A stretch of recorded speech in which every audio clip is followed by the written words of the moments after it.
The special called meeting for August the 11th, 2021 to order. Kim, can we have a roll call? Yes, sir. Misty Cavanaugh. Here. Tony Space. Here. Adam Townsend. Here. Amy Cruz. Present. Frank Stevenson. Here. Chad. Here. Mincer. Mayor, we have a quorum. All right. Space. Adam Townsend. Sorry. I had turned the volume down. So we're going to start with the resolutions. We have the first resolution is permission to declare 900 and 912 South Main Street as surplus property. Whereas the city of Madisonville owns the following property at 900 and 912 South Main Street, Madisonville, Kentucky, and whereas the city of Madisonville requests permission to list the property for sale with a licensed realtor, and whereas if the lots do not sell, the city of Madisonville requests to dispose of the lots by other means appropriate according to KRS 82.083. Now therefore be it resolved as follows. The property located at 900 and 912 South Main Street are now declared as surplus property, and the city is authorized to list the lots for sale with a licensed realtor. All right, so do I have a motion to approve the surplus of the lots at 900 and 912 South Main Street? Moved. I have a motion of a second. Second. Motion and a second. Is there any discussion? I'm presuming that this are the two lots that comprised what originally was acquired as a potential, what do you call it, impound lot. Yes, that is correct. Right, that now there's a different direction being pursued, so. That's correct. So my question, again, along with the one we had last time with doing the realtor and not doing how we've previously done, is there a reasoning behind, like, I know with this other one, there was, that, you know, because of where it was located, but I don't know if other properties we've had, we've done it previously with putting it out for bids. Is this a direction that we are going to continue to go in with lots? So I think the reason for the listing of this particular piece of property is the price point. If you remember, any previous bids that we've had on sealed bids on properties have been extremely low. So this would give us the opportunity to list this at fair market value. And any offer that we get still has to be approved by the council anyway, so. Okay, because that's what we discussed with the ones last week, and I didn't get that clarification that the council would still have to approve that sale once it came through. So we still do have final approval of sale at that point. Okay. That was my only other concern was that it comes back before council, so then we make sure that what we paid for the property plus the acquired fees that we did to do that real estate transaction, we make sure we're covered and whole. Which we will be at the listing price that we'll be listing it at. Thank you very much. So we have a motion, a second. Is there any additional discussion? All in favor say aye. Aye. Aye. Opposed? Hearing none, motion passes. Next, we have discussion of the bid for Mar Park Barn B. So what we're going to do is under the discussion, we put this out for bid, and you'll see in the bid packet that the bid came in at $201 for Barn B, and then there were some additions that were, could we do these things that they added in. It ended up putting the total bid at $241,200. We have in the budget, the tourism approved $100,000 for Barn B. The council has approved $70,000 for Barn B in the general fund budget for a capital project from our park, which gives us $170,000, not $241,000. So we have went back. We only had one bidder. That was Garrigan Construction. We went back with Duke, Gaston. This was during that bid process, that bid meeting. Once the bid meeting was over, we had the discussions to see how could we get this within our budget. They have sent a document back of making some adjustments to the bid to where we could get that in at $169,876. And the changes were minimal. It was based off of, there were some additions to the building packet such as ramps and sidewalks and nice entry doors on the north side of the building that are not, they're there for convenience as much as they are anything else. The door would be moved to, there'll be a door on the interior of the barn on the west side, and there'll be a building from the exterior on the east side. It will be an open hallway that you'll walk into, and then you'll go into the restroom areas. The cost of metal has went up. When we originally started working on this project was a year ago, and the cost of the materials have went up considerably, and so that's why there's an increase in the cost. The other major change was, instead of using mini split units for the HVAC system, we talked with Frank Wallace and Duke Gaston about the HVAC piece of that, and they did in fact mention that the heat pump would save roughly $4,000, was it? So we ended up, Garrigan's bid ended up at $154,276. The city taking on the ceiling of the concrete at $1,000, the rock for the job at $2,600, and concrete for the job at $12,000. The total price to Garrigan construction would be $154,276, and then the total outlay for the project being $169,876 with the city expenses. So we just need to know how you all want us to move forward. If you want to give us a motion to approve the $169,876, or if you want to move in a different direction. So let's start with the motion first. Do we have a motion to accept the bid for Garrigan Construction for $154,276 with a total outlay of the project at $169,876 for Barn B? That gets us under the figure 170. that right. We have a motion to approve that. Move. Do we have a second? Second. Is there any discussion? With the modifications that Garrigan has kind of given forward us, is there a potential that we should just rebid this and see if it comes in lower, or you think this is the best we're going to get? So we did, this was sent out to, there were 5 requests, is that right, Frank? Rob, is that? There was 5 requests that were submitted, and there was only 1 bidder. But it would be up to you all if that's. Garrigan, at this timeline, be able to complete this project before the Harvest Fest that we are, because I know that's the reason why we have. We did push to try to get this done before the September 17th event. However, it will not be 100% complete, but there will be enough movement on the project. They say that they can start as early as next week if it's approved today. Because I know that was the biggest concern that we've had with even going this early with it and going forward with it as the tourism board, was the fact that we were wanting to have, especially possibly the bathrooms for this project done. The bathrooms will, I mean, there's a chance, but the reality of it, looking at any other project that we've done up to this point, it would be a stretch for the restrooms to be usable by the 17th. However, they'll be probably around the 80% mark for completion on the entire building. So you would be able to see and utilize part of that facility, but not the restrooms. Now, Garrigan Construction might get great weather. All the subcontractors might line up just perfect, and all the supplies might show up early and on time. And if that happens, then by all means, there's a possibility. However, we all know that that's going to be tough to meet.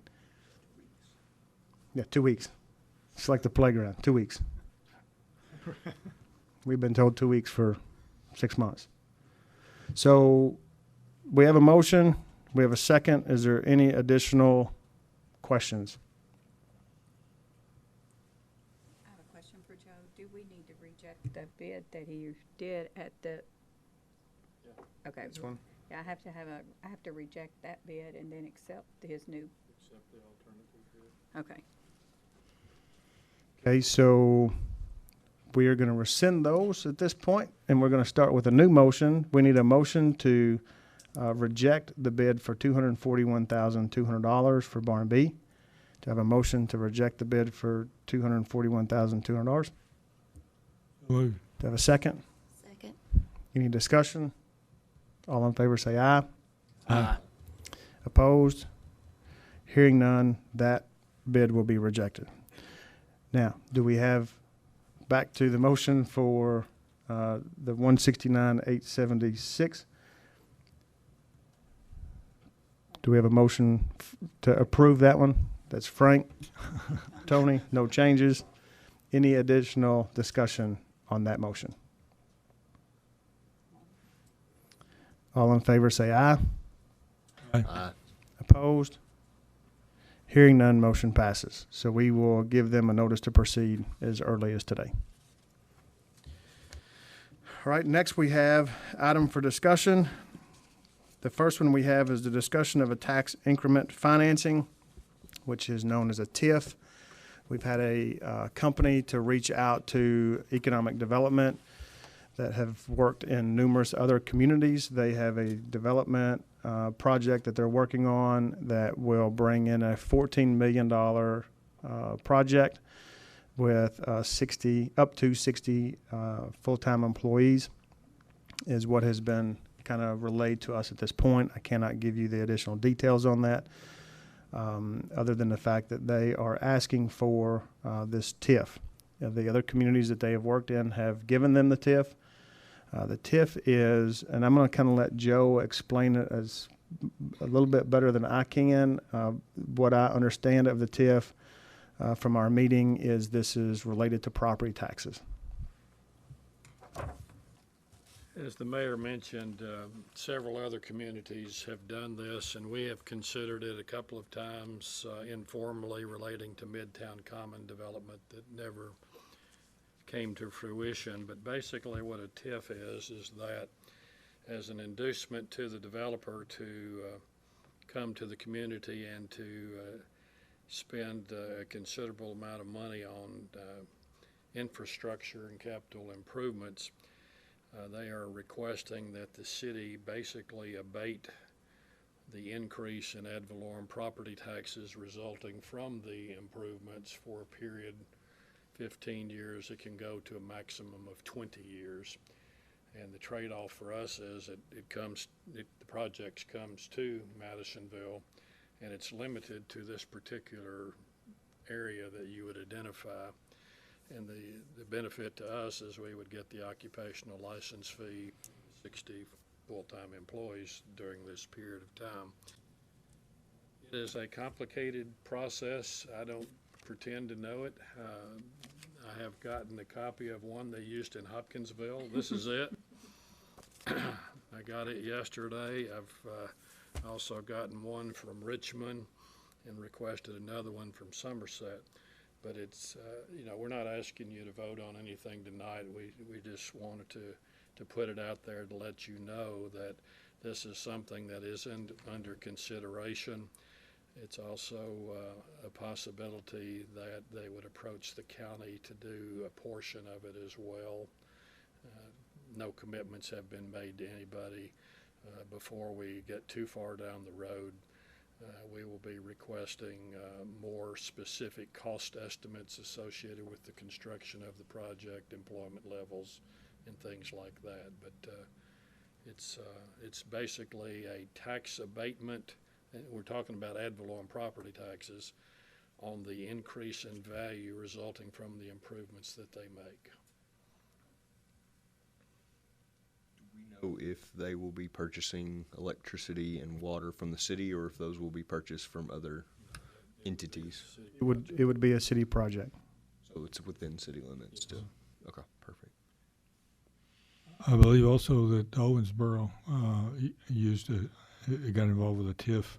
That was in some visits we made in community redevelopment, economic development for their riverfront area. Part of that was involved a TIF arrangement, so it's another one out there. One One most of you are probably familiar with is the Yum Center in Louisville. It was done through a TIF. No, It is extremely beneficial to the city to have that occupational tax of the 60 employees. Doing the math over a 20-year period, it does work out well in our favor. But we will be having more conversations coming up. Just wanted to kind of get that in on the forefront for you to look at. If we can get something approved, then they would like to start construction in the spring. So moving relatively quick for that project if we can get it approved. Any additional questions about the tax increment financing? All right, if not, we will go into the items for discussion, which is reviewing the mining maps. At the last city council meeting, you all requested from Warrior Coal to produce some maps. So you'll see on the maps that the magenta line is the city limit boundaries. So if you're looking at the maps to your right or to on the table here, Kim has it up on the screen right now. The magenta line is where the city limits are up so that you could see that there are very few residential houses that are affected. However, those property owners are requesting to be coal mined. So the rest of the areas you'll notice are in undevelopable areas. They are either in floodplains or are currently zoned agricultural areas that do not allow for residential development. So if you have any questions, be more than happy to show it to you on the large map. Again, you have the small maps here. I have had a couple of property owners that have the residential on the property that have already said they would request that they are allowed to get their coal mined. Any questions, any discussion?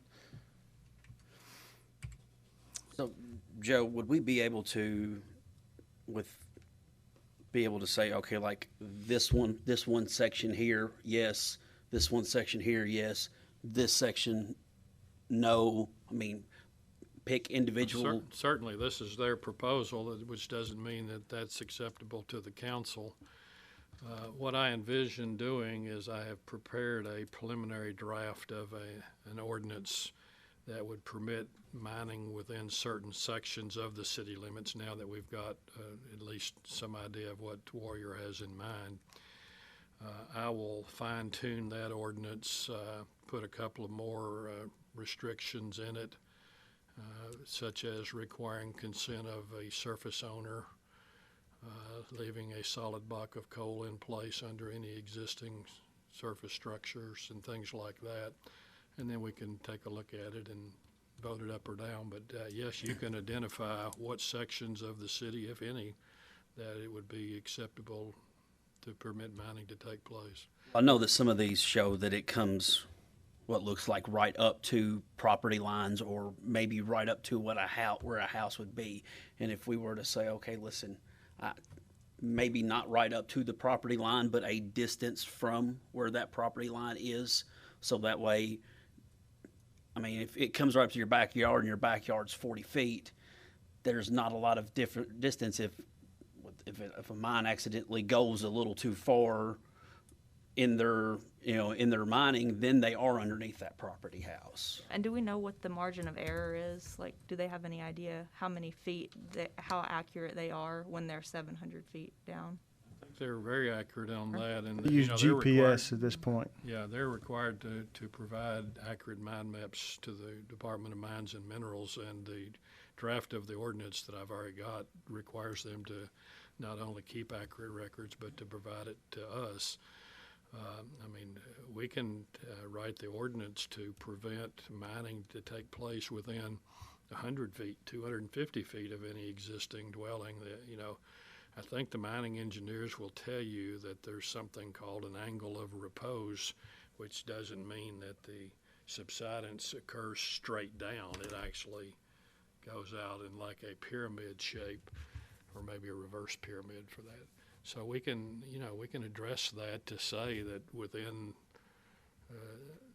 north of this existing yellow line, wherever we may locate it, and have a further condition and no closer than 150 feet to any existing occupied dwelling. I mean, we can write the parameters on.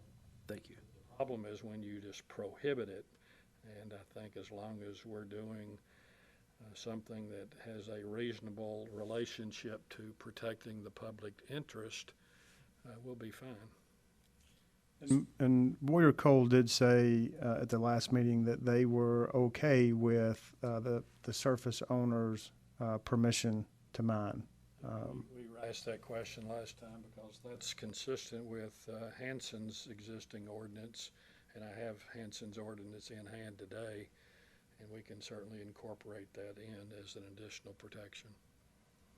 To create some type of precedence going forward, do we just say that any mining happening within city limits has to come to council for approval to create that precedence going forward? So it's not like it's just opens the floodgates for continual mining. The ordinance that I would consider crafting is going to be site-specific to a map attached as an exhibit.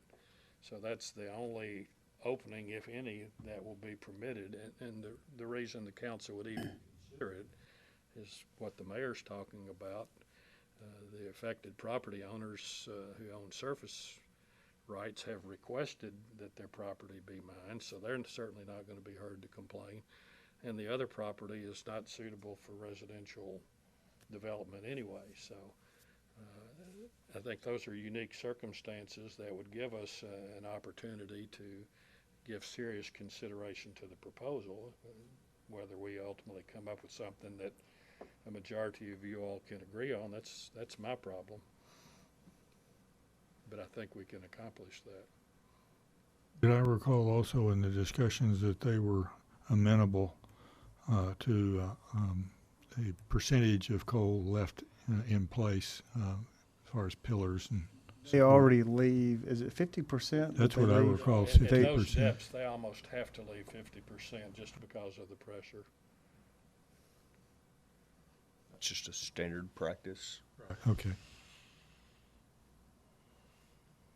Any other discussion, any questions about the area, the lines,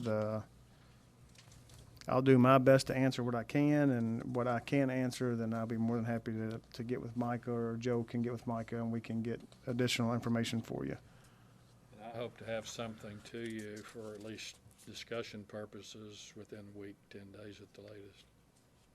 I like the permission of the landowners, and then also if there is a landowner that's not in favor of this, then they would have the consent to say, no, we don't want it mined or whatever. But I think from what I'm seeing from the maps, there's only one residential owner that's really truly affected, and he's in favor of it. So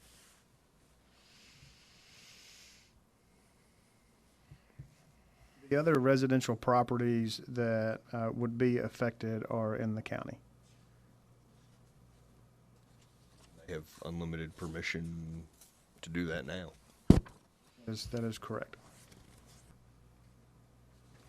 Any other discussions or any questions that you would like us to address back to Warrior Cole before?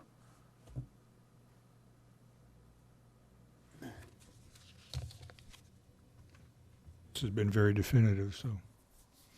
And even this map is still hard to be truly definitive. You've got a computer that you're trying to put this big wide yellow line on a piece of property that you're using Google Maps for. And we kind of had that discussion just a little bit earlier with a property owner that it looks like it goes right on their property line. But I think if you were to zoom that in and could define that, it's going to be back away from their property line. And I would anticipate that to be the case for any issues or concerns. But we definitely could get with the mining engineers to determine what that needs to be if you all choose to move forward in that direction. Any other questions? Go ahead, Frank. Just saying, and the technology we understand now is such that it's not a loosey-goosey question about where the mining stops.